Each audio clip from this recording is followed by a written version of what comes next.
Mis estimados oyentes, hoy tenemos un título muy bueno del tema que vamos a hablar hoy y se llama Los planes secretos del enemigo de tu alma. La palabra de Dios nos dice que el enemigo no duerme. Él va al acecho. ¿Y por qué contra tu alma? Porque en el alma se asientan todas nuestras emociones y en el alma está el corazón, la voluntad y la mente. Y todo eso el enemigo lo busca de utilizar para destruirnos a nosotros mismos. Vamos a leer en la carta de 2 de Corintios, capítulo 11, verso 3. Pero temo que así como la serpiente con su astucia engañó a Eva, vuestras mentes sean desviadas de la sencillez y pureza de la devoción a Cristo. Aquí vemos que Pablo estaba muy preocupado y él era un hombre que no tenía tendencia a temer, pero había algo que le preocupaba de la iglesia de Corinto y es que eso lo hizo estar atento. ¿Cuál era la preocupación de él? Él temía que el enemigo de nuestras almas, el diablo, estuviese dirigiendo esta congregación, la estuviese influenciando. El enemigo no ha cambiado. Dios le dio una simple orden a Adán y a Eva, principalmente a Adán como cabeza, y ordenó el Señor Dios al hombre diciendo, eso lo vamos a leer en Génesis capítulo 2, versos del 16 al 17. Dice, de todo árbol del huerto podrás comer, pero del árbol del conocimiento del bien y del mal no comerás, porque el día que de él comas, ciertamente morirás. Esto era algo que no era tan difícil de entender. Nosotros lo podemos ver así. Oye, pero qué sencillo, simplemente no debes comer de ese árbol en particular. No te metas con ese árbol. Adán y Eva, todo lo que ellos tenían que hacer era simplemente obedecer esa orden tan sencilla. Pero aquí entra la serpiente en este escenario. No debes equivocarte acerca de esto, puesto que la serpiente es un seudónimo del diablo, porque es llamada la serpiente antigua.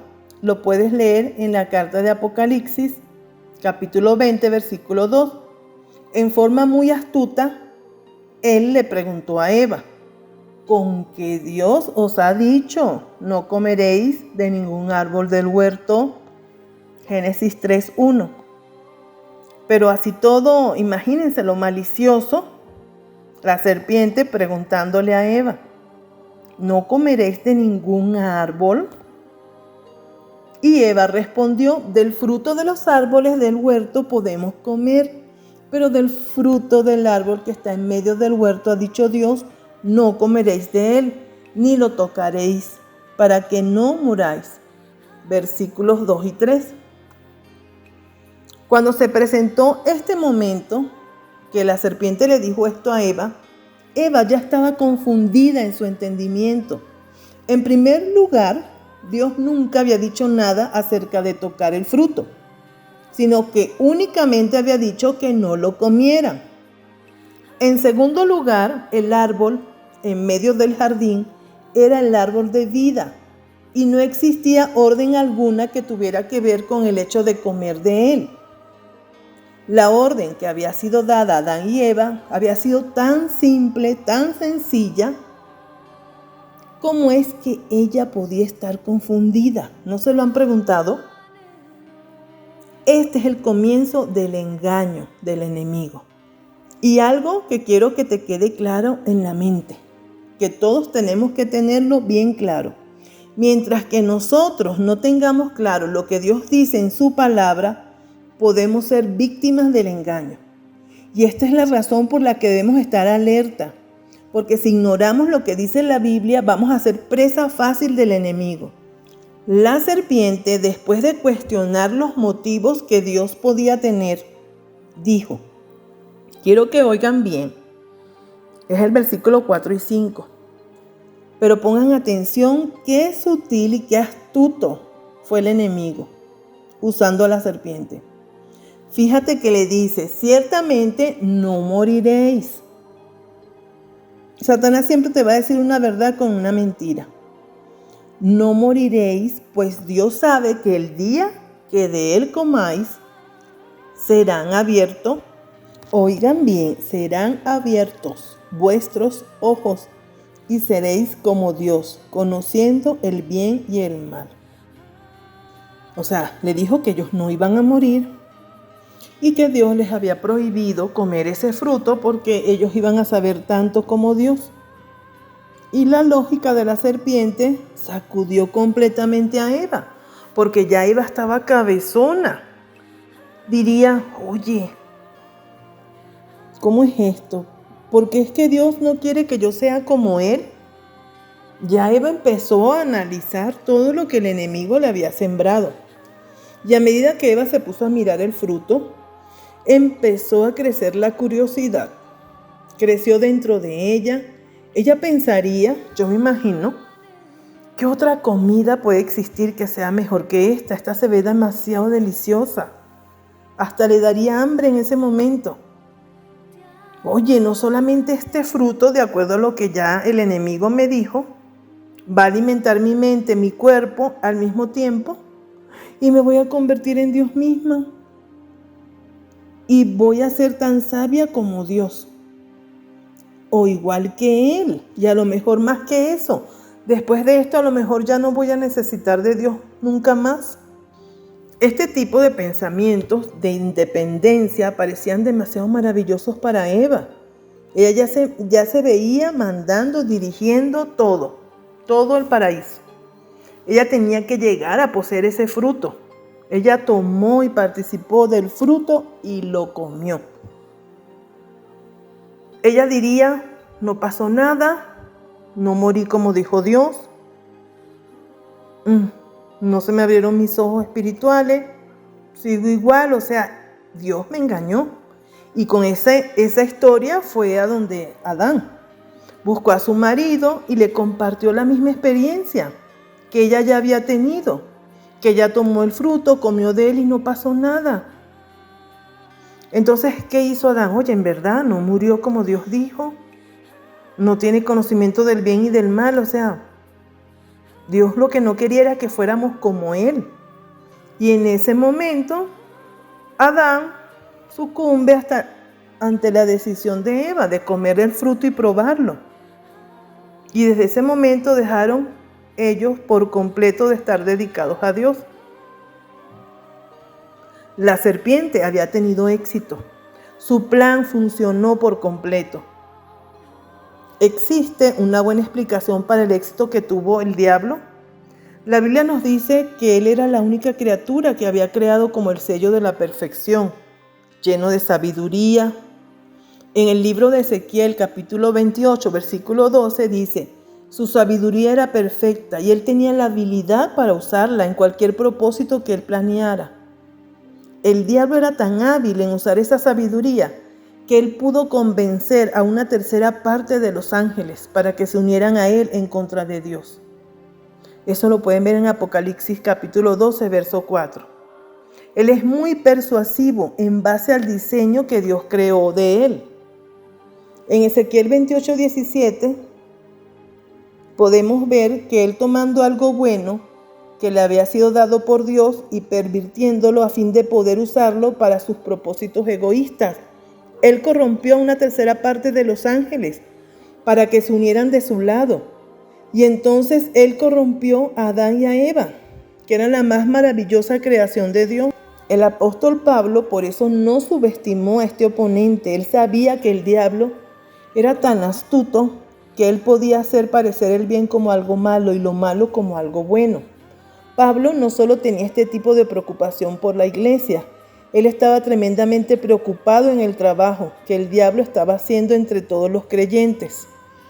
La mayoría de los creyentes que han sido derrotados debido a que han creído en las mentiras del diablo, hay muchos que han sido destruidos, iglesias destruidas, divididas, muchos pastores han sido desanimados, innumerables familias han sido despedazadas y muchas herejías han sido enseñadas.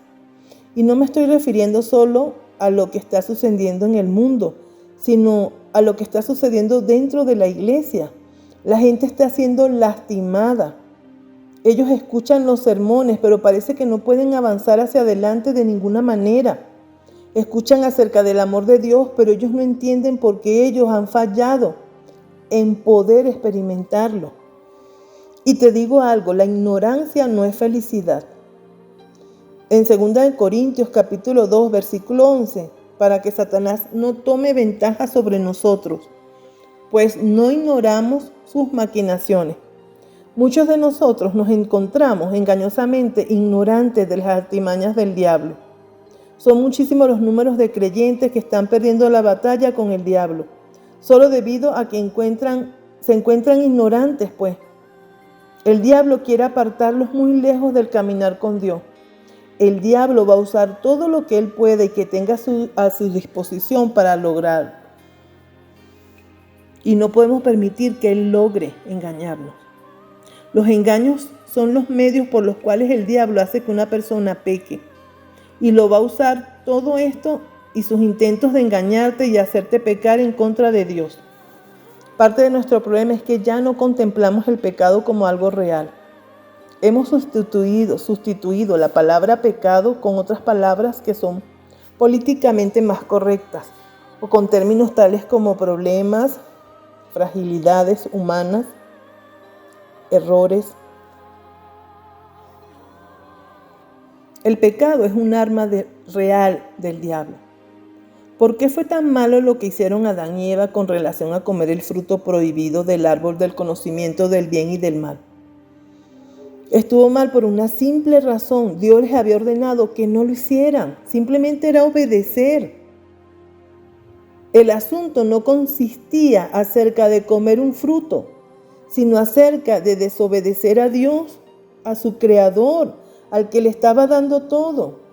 Y muy frecuentemente la gente van a cuestionar si algo está mal, solamente basados en su percepción particular que ellos tienen de lo que es bueno y de lo que es malo, en lugar de basarse y ver si Dios ha declarado aquello como algo bueno o malo.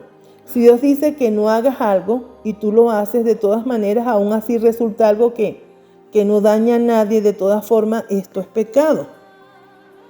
Puedes seguir discutiendo acerca de todas las razones porque eso puede ser aceptable. Pero si Dios dice que tú no puedes hacerlo, entonces es un pecado hacerlo. Toda vez que estés creyendo que tu felicidad depende en hacer algo que ha sido prohibido por Dios, tu felicidad de todas formas no es el asunto a contemplar. El asunto que debes de contemplar es el hecho de mantener tu obediencia. Satanás va a hacer todo lo que sea posible para presentarte la desobediencia en formas muy atractivas.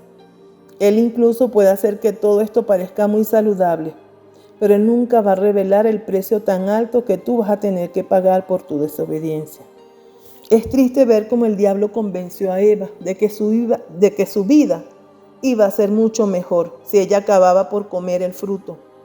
Él no solo le dijo a ella que no iba a morir, sino también le dijo que ella se iba a convertir en Dios. ¿Qué tal? Y nada de lo que el diablo prometió resultó ser cierto, porque él es padre de mentiras. Al final de cuentas, Eva fue echada fuera del jardín del Edén, se le prohibió la entrada al mismo. Ella tuvo que empezar a experimentar los dolores de parto y eventualmente ella murió. El diablo va a hacer todo tipo de promesa atractiva a cualquiera que esté dispuesto a escuchar, pero en la gran mayoría de ellas, él nunca va a poder cumplir con ninguna de ellas. El resultado final del pecado de Adán y Eva fue la muerte, no solo la muerte física, también la muerte espiritual. La vida de Dios estaba fluyendo a través de Adán y Eva en el jardín del Edén. Mientras que ellos permanecieron fieles a Dios, la vida de Dios era la vida de ellos. Y ellos no podían probar lo que era la muerte. Después de su rebelión, sin embargo, ellos fueron separados de esa fuente de vida. Aunque ellos no murieron físicamente, por muchos años ellos murieron espiritualmente, en el mismo momento en que probaron el fruto prohibido. Es triste ver toda esta situación y todo lo que acarrió la desobediencia de Adán y Eva. Es triste porque hasta el sol de hoy estamos pagando las consecuencias de esa desobediencia. Gracias a Dios que así como la muerte entró por un hombre, también la vida eterna entró a través de Jesucristo, hombre y Dios, que tuvo que venir a morir en la cruz para que nosotros seamos salvos y tengamos una vida feliz. Vamos a orar por la fidelidad. Oh Dios de mi salvación, aunque una y otra vez demuestre ser desleal, pecadora o incrédula, tú siempre eres fiel. Te acuerdas del pacto que hiciste con tu siervo Israel y no lo abandonarás. Sin embargo, a menudo hay momentos en los que no está claro qué significa ser obediente. En estos momentos te pido que me impartas tu sabiduría. Deja que tu Santo Espíritu nos ilumine con sus dones para que podamos ejecutar tu voluntad en nuestras vidas.